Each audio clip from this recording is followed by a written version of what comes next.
The time has come.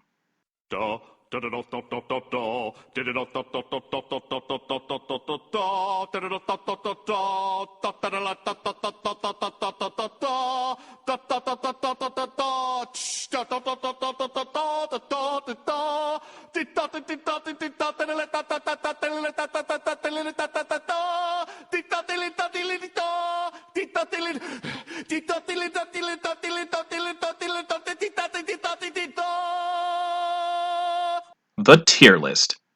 What's going on YouTube? This is ParkerLight88 coming at you with another video. And in this video, guys, yes, we have my very first Power Rangers Battle for the Grid character tier list. Now, I do want to stress to you guys that this is going to be a very opinionated and experienced-based tier list. Now hold on, you might have misheard me. This is going to be my opinionated and experience-based tier list. When I say experience-based, that means my own time playing against the characters and my own time playing with the characters. Now, I did want to actually spend more time with the characters before I did something like this, but I kind of wanted to go ahead and get this out here before Power Rangers next season or something like that comes out. Somebody made a post about Power Rangers potentially having a presence at CEO, so we might actually be getting some new information about what they have coming up in the game. I hope. And in the event that they do something like, oh, the patch is coming out the day after this thing, or whatever, I want to go ahead and take a look at where I think the game is right now before any potential updates come down the line. Now, let's go ahead and look at my brackets. As you guys can see, I truthfully do not think that there is any character that is worse than B+. I think every character in the game is at least decent in some capacity and can be played, whether competitive, whether not, but you just have to make a team that will allow you to compensate for some other character's weaknesses. We have S tier, the broken tier. We have A+ for the really good characters. We have A for characters who are pretty solid. We have the A- tier, which is for characters who are not as good as A, but they're not as bad as B+. And then we have B+, for characters who are at the very least decent. Now, let's go ahead and get started.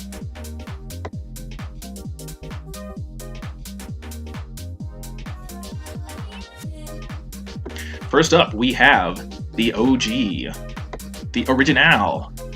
We have Jason. And I'm going to put Jason here in the A tier. Now, if I didn't mention it before, I will do my best to explain my reasoning behind where I choose to put these characters. We're going to analyze these characters from a lot of different aspects. We're going to look at their tool set, we're going to look at their damage, we're going to look at their assist, so on and so forth. So, with all that being said, let's start with Jason here. Why do I think Jason belongs in A tier? Well, I think he's a solid character. I don't think Jason has a lot of dirt.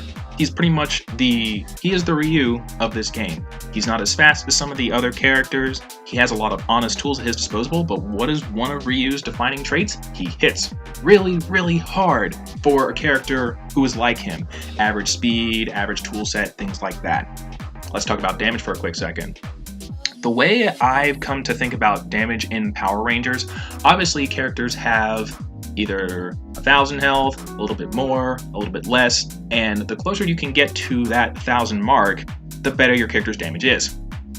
Now, what I think is that if your character gets below about 750 damage, then your character's damage is not that good. If you get between 750 and 850, then your character's damage is pretty good. And when I'm talking about this, I'm talking about like the 3-bar damage. There are some characters who can get like 700 damage off of 1 bar or things like that, but what I'm talking about is the 3-bar damage. When you dump all your meter into it, where does your character with maybe like 1 assist or just their basic bread and butters, where do they cash out? So, 750 to 850, it's good damage. 850 to 950, that's really good damage. And if you can get anything above 950, that's really, really good damage. So, back to Jason here. His damage, he gets good damage.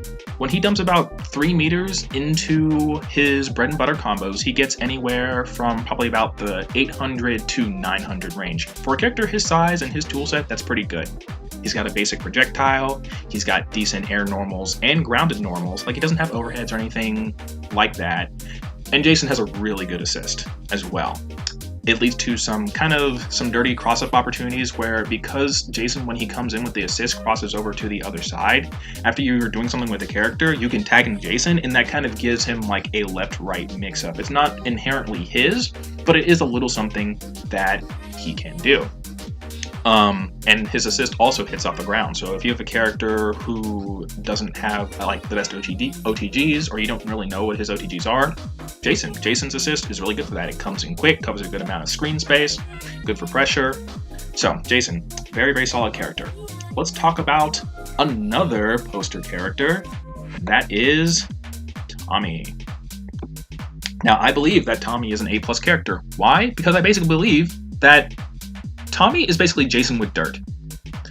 While he doesn't get as much damage as Jason can get off of his 3 bars, like I believe that if he dumps all the meter into it, some of the combos I've done with Tommy, you can still get like in like the 850 range, maybe a little bit above that. So he does get good damage, definitely. But I think Jason's is just a little bit higher. But what does Tommy get from that? He's faster and he gets dirt. From, tooting the flute, and then he also has an overhead. Having an overhead that you can combo from, I definitely think puts you a cut above some of the other characters, and that is definitely something that Tommy has. He doesn't need assists in order to make his dirt work. His neutral special shoots a nice glowing ball across the screen, very similar to movie blues, that he can fall behind and do some shenanigans, from that. So I definitely think that all of those things definitely make Tommy an A+ character. His dive in combination with assist is a very convenient way for him to approach, and just all manner of things like that. His assist is not fantastic. I think it's decent for pressure, it's decent for combos, if you integrate them right, but I think as his assist is probably where he's lacking a little bit. But yes, despite all of that, I think for his speed, his damage, and his dirt, Tommy is an A+ character. Now, let's go ahead and get this out the way. Go, Vergil Ranger! Only character in S tier. This character, by the way I defined it, is broken. He's literally broken. I was playing some matches the other day and found out that, from one of the comments, that that's a legitimate glitch that he has, where if he has the Quantum Sword, he can sit at the other side of the screen and grab, I don't know exactly how you do it, and you can suck people in from full screen and get a full combo. But, that glitch aside, that's not the reason why I think that he's broken. Yes, it is a broken thing. Quantum Sword. Quantum Sword has been nerfed twice, and still busted. His damage for what he can get is bonkers, because you can get at least 1,000 damage, at least 1,000 damage with Quantum Red for 2 meters. That is fundamentally broken. Like, you're supposed to get your max amount of damage after dumping 3 meters into that, with assists and all this other kind of crap, outside of Megazords, which can get you to 1,000 and beyond, 1,400 damage, whatever. Quantum Red can get that for 2 meters without that. Not even dealing with the fact that he has some of the best zoning in the game. He's got the Formation Sword, which can trap characters. He has a good overhead, which also is an OTG, which he can use in order to get the whole Quantum Sword stuff started. There are literally teams I see that are completely focused around having someone up front to build meter for you, so you can tag into him and just finish off a character, and you essentially get 1 touch death for 2 meters. That is broken. My humble opinion, it is fundamentally broken, so that is why Eric Myers, the Quantum Red Ranger, is in S tier. Only character who's going to be in S tier. Okie dokie, let's see, who do I want to go with next? I'm going to go with Dragon Armor Trini. Dragon Armor Trini, A+. I think she is the second best character in this game. Yellow is the color of cheese. She is the ultimate cheese comeback character, because if she's the last character on your team, and you do anything. Like, if you get any hit, you call in Megazord, you do Beam, and you do Goldar Punch, and then you do Off the Ground Beam and the Goldar Punch, and you killed a character. So, that alone makes her really, really good. Let's talk about her damage. Now, compared to other big body characters, I think that she actually gets some of the lowest solo big body damage on her own. She still gets good damage, you know, between 800 and 900. That's really, really good. But she gets really good damage, probably some of the weakest compared to other big body characters. Let's talk about the rest of her toolset. She has armor on her standing hard, which I believe makes her a 3-layered offensive character between doing her standing hard to characters after you knock them down with a grab or in just some way, shape, or form giving them a hard knockdown. Now your opponent has to think about waking up into armor, they have to think about waking up into your grab, they have to think about waking up into your lunge, among other things. She's got good buttons. Her light auto combo is a really good advancing normal for her. Her Nega Beam is, I think, the best assist in the game. And the one thing that is supposed to quote-unquote balance out the OTGs is the fact that after you do your first OTG... Ooh, jeez, I can't talk. The fact that after you get your first OTG, you get that big ground bounce-like thing, right? And then any subsequent OTG you follow up with afterwards, they kind of just, like, go a teeny tiny bit off the ground to the point where most characters can't follow up. Trini completely ignores that with the Nega Beam, because when she scrapes you off the ground with the Nega Beam, you get multiple hits after that, which makes it a lot easier for her to extend her combos off the ground. That's another thing that she has going for her. So, and of course we have to talk about Tims. Now, when I made my initial tutorial for Trini talking about Tims, I thought that it wasn't a very good cross-up for her because you have to hit it so early because it's so slow. It's really not an issue. It is a very ambiguous move. So, between that, between her armor, between her damage, between her cheese, between her good advancing normals with her light auto combo and her tail, the fact that she's a 3-layered offensive character, I think those are all the reasons why I think Trini is an A+, and I think that she's the second best character in the game. Now, let us go to my favorite character in the game, one of my favorite characters, and that is Cat. Where are we going to put Cat? I gotta put Cat in the B+ tier. Honestly, as much as I love Cat, I honestly don't think Cat is that great. And especially ever since she lost her Infinite, ever since she lost the Infinite. Because here's the thing. When you took the Infinite away from Cat, what does Cat really have? She's a very honest fighting character who kind of struggles to get damage on her own, in my experience, outside of assist. Like, you guys have seen some of my videos, you've seen like the combos that I do with her. Pretty much every combo that I do with Cat involves me using an assist in some way, shape, or form in order to extend her combos. That's one thing. When you take the Infinite away from her, what are her best tools? Truthfully, her best tools are her back handspring and her crouching medium, once again, in my opinion.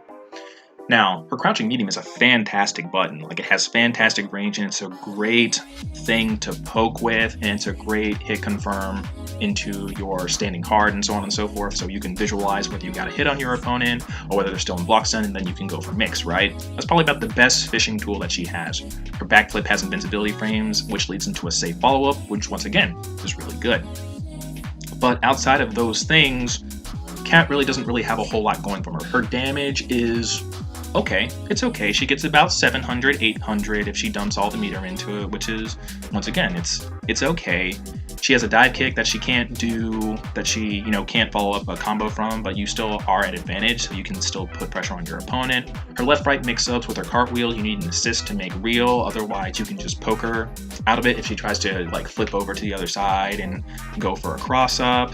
So, in order to make her pressure real, like I said, you need assist for that. So, once again, as much as I love Cat and as fun as a character I think she is, outside of her crouching medium, her back handspring into her follow-up, she does have a good cross-up with her jumping medium and her jumping hard, but because of all those things, I think she is just a decent character. Let's move on. Let's talk about probably my second favorite character in the game, who I am really excited to play eventually, and that is Shadow Ranger. Now, where are we going to put Shadow Ranger? We're going to put Shadow Ranger in the A+ tier. Now, let's talk about all the things that Shadow Ranger has going for him. He has fantastic buttons, a couple of which are his standing medium and his standing hard, but mostly his standing medium. His standing medium advances him forward. It's a great button to throw out when you're in the neutral. He's probably the fastest ground character in the game. If you do his attack dash and you do it rhythmically, he can do it faster than any other character. This means that he is ridiculously fast on the ground. I would say the only thing that really holds back Shadow Ranger is he's probably one of the most execution-heavy characters in the game. Because he's a stance character, you have to get used to the way it feels when he's doing attacks out of his stances. I love Shadow Ranger because there's no character, I believe, in this game that embodies the word yes! You can do that more than this character. Like, I could spend hours and hours and hours in training mode just being like, can I do this, into this, into this? And then Shadow Ranger goes, yes! Yes! Yes! Yes! Because I will let you do that.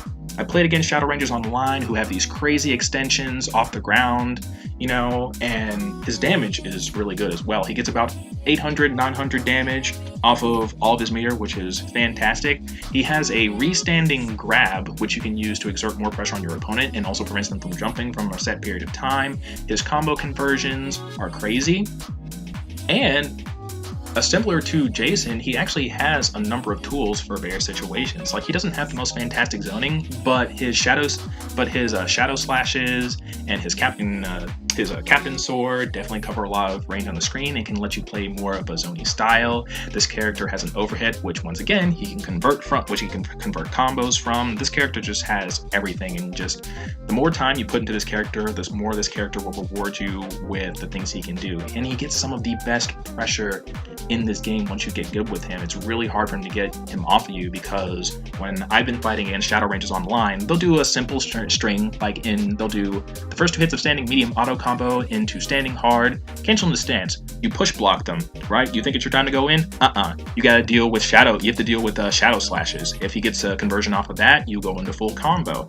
Another thing he can do is if you choose to push block him after he does the shadow slash, the shadow slashes cover a lot of range, so you can, keep on firing these over and over again. So push blocking him in that particular situation isn't great. He has the dash in that he can do, which leads into an overhead, among other things. So this character gets crazy pressure, and is probably one of the best characters for combating push blocking. So, have I talked enough about Shadow Ranger? I think I've talked enough about Shadow Ranger. Let's move on. Let's move on to the next character. We're going to talk about Magna Defender. Now, Magna Defender was one of the first characters I started picking up, and where do I want to put him? Let's put him here in the A- tier. I think he has some things that, keep him from not being the best, but he also has some really good things as well. Let's talk about his good things. His damage. I think he gets fantastic damage. When I think of the 3 big body characters, like the truthfully big body characters in this game, I think about Dragon Armor Trini, Magna Defender, I think about Goldar, because they have a lot of things in common. They're both on paper slow, they have armored moves, then they get big damage. And I think Magna Defender, he's in the middle as far as his damage. I've seen people do some crazy extensions with him. He can easily get into the 900 and above range whenever he actually dumps all the meter into it. I think that's his biggest strength. His overhead, the fact that he has an overhead that he can convert from, I think is also a good strength for Magna Defender. But in terms of things that make him really good, I think that's really about it for him. I think he's a really good happy birthday monster just because the nature of his combos, they don't really put you in any kind of funky capture states like maybe Goldar's would. Like if you do a bread and butter combo with Goldar, for instance, you're going to be doing the homie at some point, which, because that puts the opponent in like a grab state, one of your characters is going to drop out. Magna Defender, you don't even have to think about altering your combo structure for 2 characters. You just do the combo you normally do, and then you can kill 2 characters if you end up getting a hit. The one thing that I definitely think that sets Magna Defender apart from the other 2 big bodies is that he's probably the fastest between the 3 of them on the ground because he has a really good wave dash. Goldar mostly approaches from the air, Trini is, the slowest, but Magna Defender, he's definitely the fastest of 3 of them while still having armor and whatnot. But that being said, outside of the overhead, the damage, and the fact that he's the fastest on the ground, which you would think would, mean a little bit more for him, he doesn't really have a whole lot going for him. He has a okay projectile. His forward slash while armored, is unsafe. His buzzsaw maneuver in the air does cover a large amount of range, and you can do some cheesy cross-ups when you call assist in as well. But outside of that, I don't think he's like the most fantastic, character. I think there are other characters who are better than him. He's definitely not the worst. He's all right. He's okay. So that's kind of why I want to put him in the A- tier. There could be some debate for maybe putting him at the bottom of A tier or somewhere in the A tier, but I think right now I'm going to put him in A-. I might talk myself into it. All right, who do I want to talk about next? Let's talk about Dai Shi. Now, Dai Shi, I definitely had a lot of fun with my Dai Shi team. Let's talk about what makes Dai Shi good. The Sunball. The Sunball is what makes Dai Shi good. The fact that Dai Shi has access to the Sunball gives him great lockdown pressure. The fact that he has a Demon Flip gives him a lot of opportunities for cross-ups, for crossing up for low or going for a swipe, on the other side, sort of things like that. He has a lot of neat tools that on paper sound really nice. Like for instance, doing the run sounds really cool because it has armor.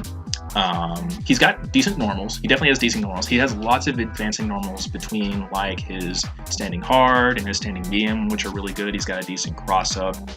He's got a lot of nice little things, but I just don't think he's as good as some of the other A characters, and let me talk about why. You can pretty much counter a lot of what Dai Shi does with throwing. If he does the run at you, so when you come up against a Dai Shi player and it says fight, just stand there for a quick second. Just sit there for a quick second. See if he does the run. Throw punish, full combo. You can throw him out of his EX.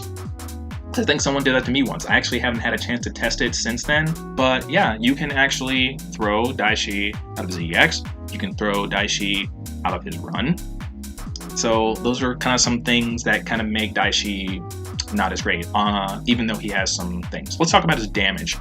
Dai Shi's damage could be better.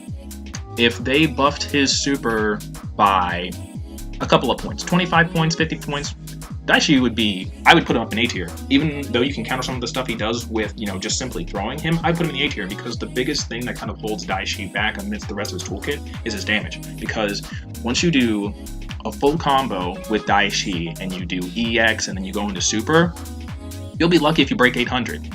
Now, you can throw an assist and stuff like that too, and of course, yes, you'll break 800. But if you do just a solo combo with Dai Shi, you'll be lucky if you break 800, because whenever he does his maximum Wesker, maximum Spider super, and he flies all over the place, half the time he's just zipping and dipping all over the screen just for show. You might get like 5 hits or something like that, and you're just like, you're telling me I wasted 3 bars to not even get to 800.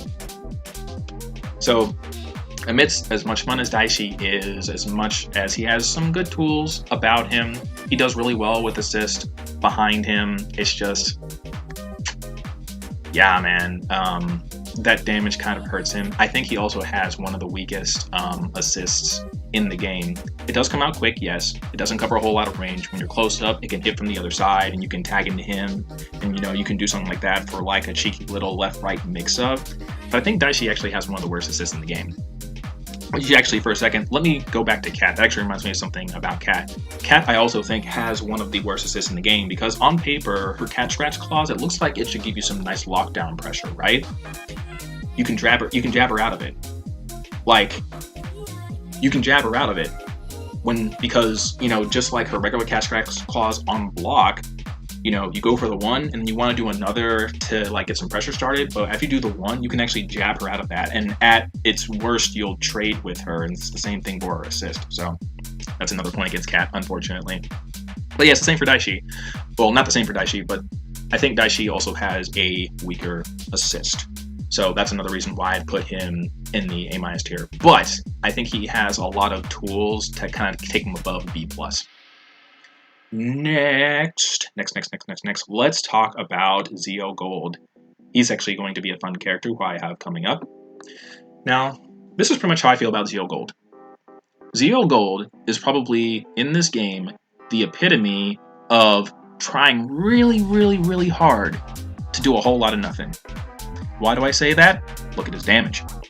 Now, If you do a full bread and butter combo with Zeo Gold and you end it on EX, damage is actually okay. It's pretty par for the course for a lot of characters in this game. He can get about, 550, 600 damage, which for 1 bar damage, definitely not bad, right? But let's say you want to put Super in there. Super barely does any damage. It barely does any damage. If I decide to do a full combo into Super and then I follow it with EX, I can't even break 750. I can barely get above 700. So basically Zeo Gold gets some of the worst damage. Actually, no, he gets the worst damage in this game. That's why I say he's the epitome of trying really hard to do a whole lot of nothing. Because you can zip and dip and your combo can look as cool as the coolest thing in the world, but you get no damage. So doing all the zip and the dip still doesn't really help you very much. His normals are okay-ish. His standing medium is probably like the best normal that he has. The rest of his normals are stubby. He has a surfaceable projectile, which can lead into his captain kick, which you can do full combo from, which once again is really cool. But it's just like if you really want to get that really good damage, you can't get it from him, which is kind of sad. But anyway, so for that reason, that main reason, that's why I want to put Zeo Gold here in the B+ tier as being a decent character. He does have a serviceable ace assist for combo extension, but not much more than that in that regard. Now, let's talk about one of the more characters I'm having more of trouble figuring out where I want to put him, and that is going to be Mastodon Sentry. Now, I'm really torn between putting him at the bottom of A+ tier and putting him at the top of A tier. And I will tell you why. Now, Mastodon Sentry has so many things going for him. He has some of the best zoning in the game. He has a overhead that's a combo starter. In the corner, he can get 700 damage, which is really good for 1 bar damage. He can get that by himself, in the corner. He gets good combos off of his throws. There's so many good things about this character. One of the best assists in the game as far as how fast it comes out in coverage. But it's that corner thing. He can't get really good damage outside of the corner. And there are characters that just have higher damage potential because they can actually dump 3 meters into their combos. And Mastodon Sentry, he can't do that. And I feel like those things kind of hold him back a little bit from being like a true like A+ tier character. But you'll see him on a lot of teams just because he has so many solid things going, for him. So because of that, I really can't decide where I want to put him. Let's actually come back to him for a second. But you see what I'm thinking about with him. Maybe I'll figure that out once I actually talk about more characters. Alright, let's talk about Goldar. Goldar, I think, is solidly an A+ character. Let me tell you why. Goldar, I believe, next to Quantum Red, for what he can put into it, gets some of the best damage in this game. Even without assist, Goldar can get really close to that. He can get really close to that 1,000 damage range. And if you put an assist with it, then he can definitely get over that. So he gets the best damage in the game. Now, it's funny. See, Goldar you would think would have a really prominent weakness with the way that he approaches. Goldar can really only approach you from one way, and that's in the air. Goldar, the fact that he can do normals out of his aerial special means that he has some really good mobility for a bigger character, but his movement is predictable.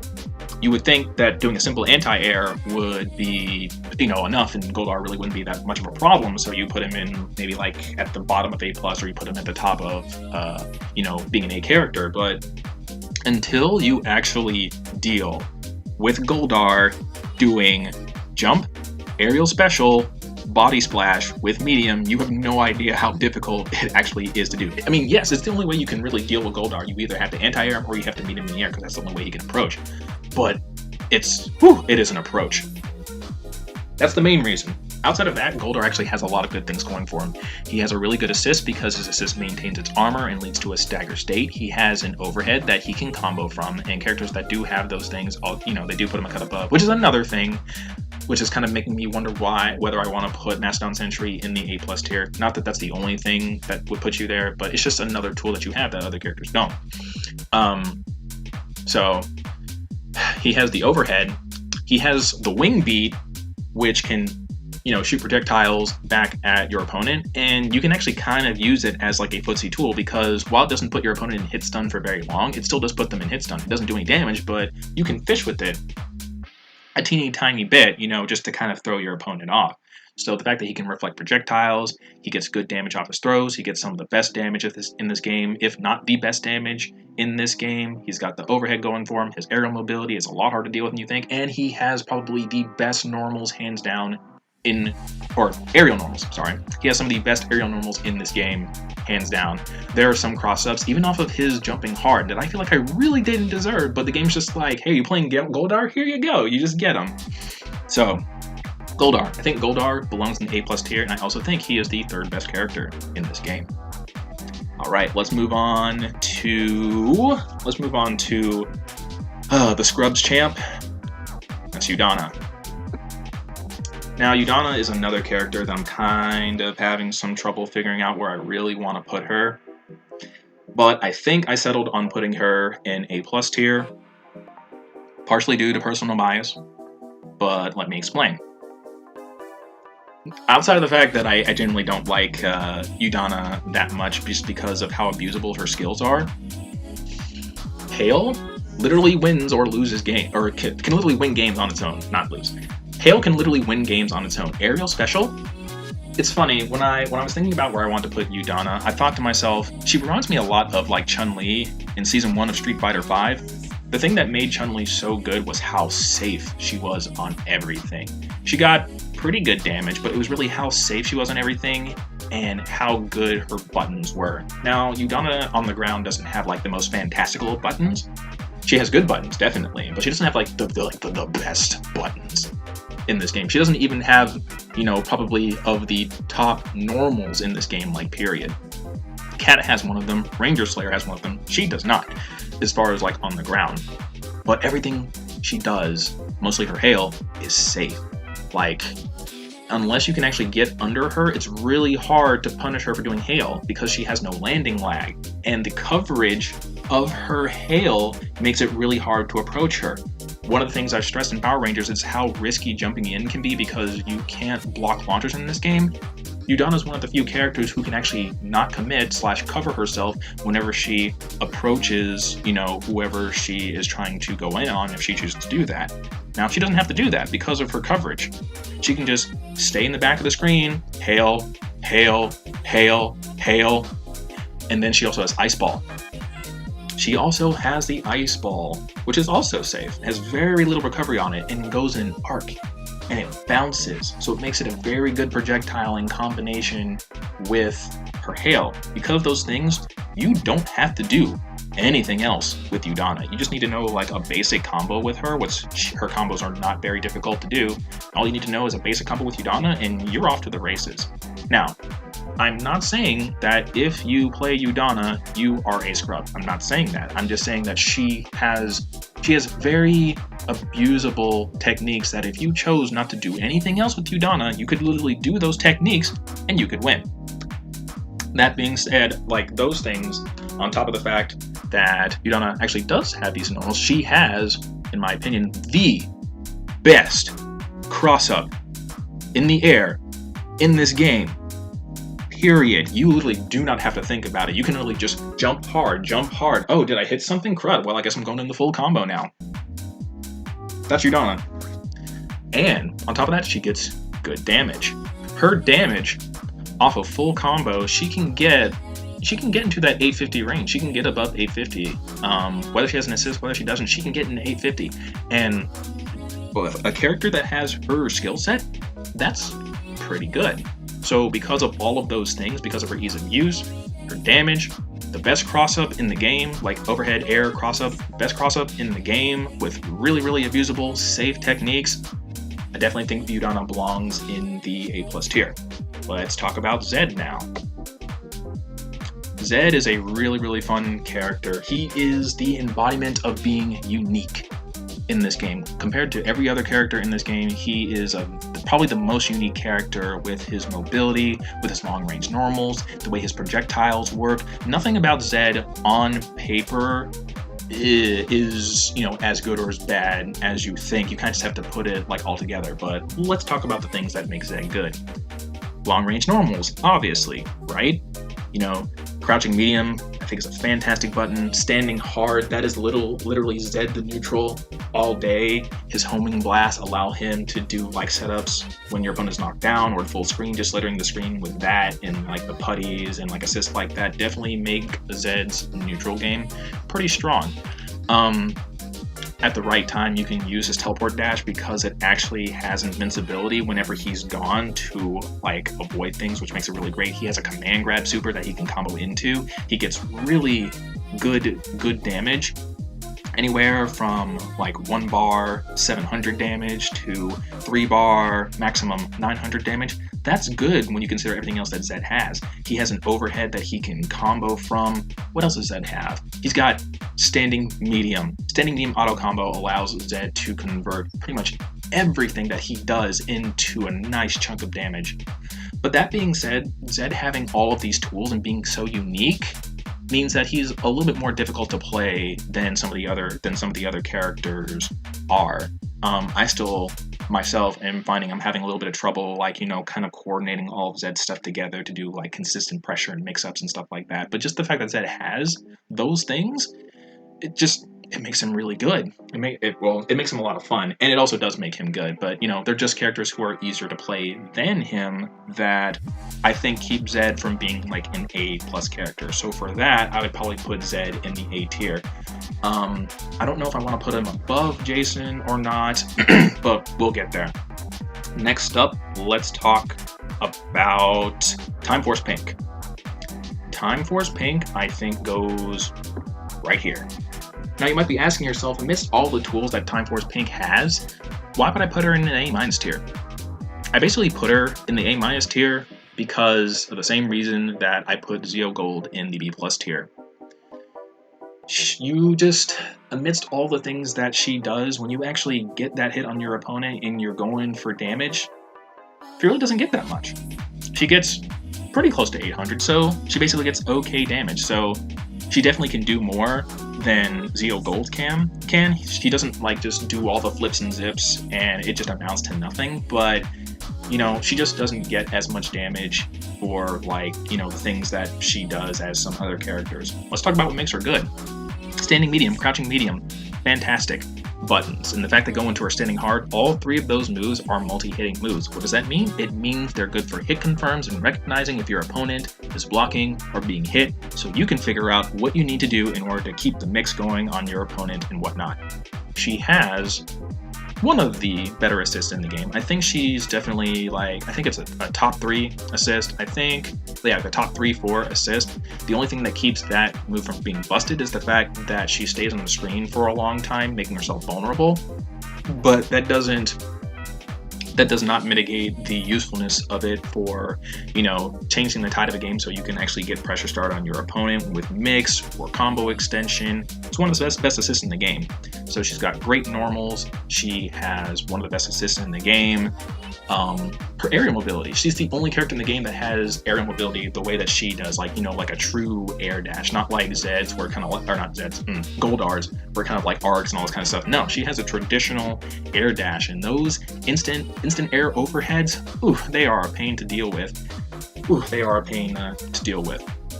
She is not as predictable in approaching as Goldar is, just because she also is quick on the ground as well, and she has good, like, you know, grounded normals as opposed to Goldar's more stubby normals. But it's really the damage. The damage is the one thing I think that's kind of keeping her from being like a higher rated character, because when you dump all the meter into it, there are just other characters you'd rather dump that meter, you know, into it. So I'm gonna put her right there. Now, let's talk about another character who I'm having a little bit of trouble figuring out where I want to put her, and that is going to be Gia. Now, Gia, what a character Gia is. She's a really good character. I think she's a really good character, I really do. Let's talk about all the things that make her great. She is some of the best neutral in this game. Like her standing medium auto combo, at least the first 2 hits of it, just blam blam, and you can hit somebody from about as far as Zedd's crouching medium, if not a little further out, because like you actually don't see where the hitbox is. But just being able to do that, like blam blam, blam blam, crouching hard, blam, doing that thing, the control she has by doing like her back medium, like all that kind of stuff. She has great screen control. Similar to Udonna, she's also another one of the characters that she doesn't have to commit when she jumps in because of air special. It's not nearly as abusable as like Udonna's air special, but the same thing is there. She and Udonna do not have to commit whenever they jump in. They can just poke at you from afar. But Gia, at the right time, can actually get a full combo off of that. She has an overhead, which really good range. She has long range normals. She's actually pretty quick for a character who has a tool set like that. She has a shallow jump, which makes it harder to anti-air than you would think. She can combo off of both of her throws. Her assist is okay. What else? What else makes this character good? Similar to Shadow Ranger, she is one of the other characters who actually fights against push blocking very well because you can't actually push block her tether. You can't push block that. So if you try to push block her at that point, so like you push block her standing hard or whatever, tether in, you try and push block that, you can't. She's in your face. And now you have to deal with throw mix up, you have to deal with overhead mix up, you have to deal with low mix up. So with all these fantastic things I think about her, what do I think actually holds her back? I think it's her damage. Like, you do all the crazy stuff, but like her solo damage, I think kind of holds her back a little bit, which is why I'm struggling between putting her at the bottom of A+ tier and the top of A tier. So once again, that's something that I need to think about a little bit. All right, let us talk about Movie Blue. I think that Movie Blue could potentially, in my opinion, be one of the worst characters in the game. And I will tell you why I think that. Let's talk about what actually makes him good. He actually gets pretty decent damage. I haven't done a combo video with him in a long time, but I think when I was, he at least could get 800. He could get a little bit above 800. And as far as I'm concerned, that makes his damage, yeah, it makes it alright. It makes it pretty good. You know, it's okay damage. But outside of his assist, I really don't think that Movie Blue really has a whole lot going for him, just because of the nature of the kind of character that he is. I mean, his whole gimmick is using the charges, powering up his charges, and then he has the threat of like the full screen shockwave. He gets one of the best projectiles in the game, if not the best projectile in the game. But it's like, despite that, he doesn't really have a lot going for him. He is, for a character his size, he's probably of the slower moving characters in the cast. He's of the slower moving characters in the cast. When you don't have your charges built up, like, you know, he has some of the worst the worst projectiles in the game. His teleport is really predictable, and unlike pretty much every single other character in this cast, he is the only character where the only way he can really get a combo on his own is he has to go into launcher, which means that when you are trying to visualize hits versus your opponent blocking and putting on pressure, it means that he's not as good at doing that, because let's take a character like Dai Shi or something like that. If I do like a standing hard or whatever, whether my opponent gets hit or whether they block or whatever, I don't really have to change up how I do my attacks. I just have to think about, okay, they're blocking, mix up brain, I need to go into some kind of special or do something like that. As opposed to Movie Blue, he doesn't really have that. Half the time, if you try and go standing hard into launcher with his crouching hard, it completely misses. So if you try and do the standing hard and you get the hit on that, it's 50-50 if you'll convert it into his launcher and go into full combo, or it'll just completely miss, and at that particular point you're boned. And you could try just going like crouching light, crouching medium into his launcher, but you either have to use an assist to keep yourself safe, or you can't cancel the launcher, so you kind of have to like you have to layer your offense in like an undesirable way. You have to kind of account for the fact like that this launcher might not actually hit the opponent, so I have to think one step ahead and predict if it will like hit or miss and throw out an assist. And who knows, that assist could screw up your entire combo if you visualize the hit, and then you're like, dang, I really wish I just got that hit and can go into combo.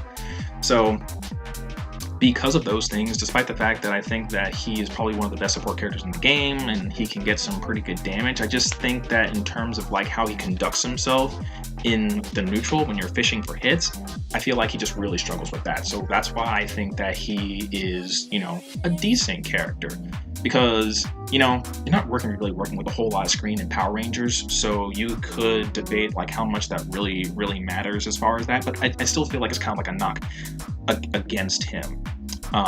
So despite the fact that he gets pretty decent damage, I think that's why he's just a decent character, and in my opinion, probably the worst character in this game. Let's talk about Ranger Slayer. Now, Ranger Slayer, where do I want to put Ranger Slayer? It's going to be somewhere between A and A+, but let's just go ahead and talk about her for a second. I think that Ranger Slayer is probably one of the best solo characters in this game. Why? Because of the nature of her evasiveness. She has, in my opinion, probably the best poke in this game in crouching medium, her slide. It covers a good amount of range, and it gives you plenty of time to visualize whether you got a hit or whether you block or whether your opponent blocked. So you can either just away arrows out of there, or you can do the leap and go for cross-up arrows with an assist, or, you know, something like that. She has fantastic zoning, which is actually kind of on par, probably a little bit worse than Mastodon Sentry. She gets good mix-ups. She has one of the, you know, best assists in the game with just the spread of her enhanced away arrows. And she gets pretty good damage for a character who is as mobile and evasive as she is. Like, she can easily get above 800 for her 3-bar damage. The only thing that she really doesn't have, if she had an overhead, oh my goodness, if she had an overhead, without question, she would be like A+ character. Because nothing about her would be particularly busted per se, because the most busted thing about her was her slide way back when, and now it's just good. But she has so many things going for her as far as how she does as a solo character, how she does as a team-based character. So that's the thing about Ranger Slayer. Why I put her somewhere between A+ and being A. So between these three, let's figure out where we think that we want to put these characters. I think Gia's damage kind of holds her back a little bit, so for that reason, I'm going to put her in the A tier, but she'd probably be at the top of A tier. For Mastodon Sentry, geez, that's a really tough one. You know what? Because we don't have a whole lot of characters in A tier, I'm just going to put them in the A tier, but I will order them how I think they should be in the A tier. I'm going to say Mastodon Sentry is going to be here, and I'm going to put Ranger Slayer here. No, here. And I'll tell you why.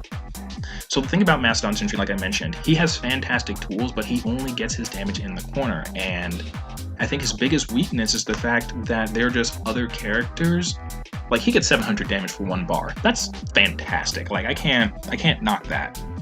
But the fact that he doesn't have like a true like damaging level 2 super like everybody else has, so they can really cash out that damage, I really feel like it holds him back. And because of that, I think I would put him in the A tier. Kimmy, she doesn't have the overhead, but all the things that I talked about before in combination with her evasiveness and decent damage, I think that would probably land her a spot there. If she had that overhead, woo, buddy. But, you know, she doesn't, but she still has a fantastic tool set, so I'm going to put her there. And then for Gia, once again, I think she's held back by her damage. She's got so many good things, so many good things, but I think that her damage potential compared to other characters kind of holds her back. But I think that she still is a really good character, so I think I'm going to put her at the top of A tier. I think I might put Kimmy... You know what? I'm going to put Kimmy at the bottom of A+. I think that's what I want to do.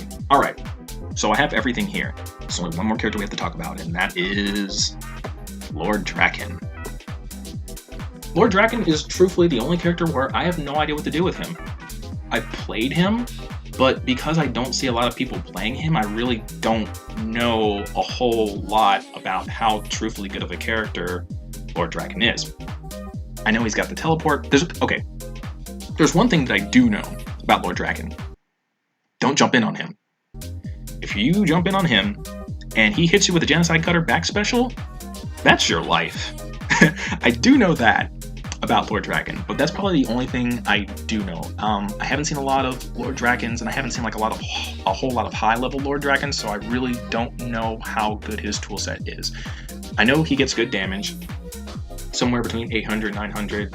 His mix-up game is super dirty whenever he actually has assist to back him up, but I truthfully don't know how well he does just on his own.